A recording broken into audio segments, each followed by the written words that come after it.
আমি তোমাগেরে কলা আপা গো। গাছে ঝুইলা থাকি ঠিকই, কিন্তু আমার কদর সবখানেই। গরিব হোক আর বড় লোক হোক, খিদা লাগলে সবাই আমারে খায়, কারণ আমি সস্তা, আবার পেটও ভরাই ভালো। হামাক খাইলে শরীরে শক্তি আই, পেটও ভালো থাকে, মনও ফ্রেশ লাগে। তাই কই আমি কলা আপা। গরিব বড় লোক সবারই প্রিয়, সবারই উপকার করি। আমি আলু গো, রান্নাঘরের নায়িকা আমি। আমার কোনো বড়াই নাই, কোনো রংচঙে চেহারা নাই। টমেটোর মতো লাল না, বেগুনের মতো চকে না, তবু রান্নাঘরে ঢুকলেই সবাই আমারে খোঁজে। মাছ কয় আলু থাকলে ঝোলটা জমে, মাংস কয় আলু দিলে হাঁড়িটা ভরে যায়। আমি স্ট্রবেরি, ছোট্ট একটা ফল, কিন্তু জনপ্রিয়তা আমার সিনেমা স্টারের মতো।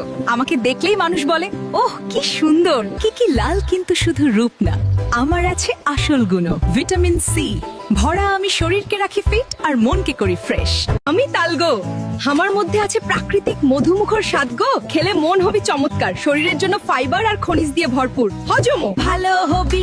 আমি গরম দেশের বন্ধু, তাই তুমি যদি হামাক খাও, দেহ হবে সতেজ আর শক্তিশালী।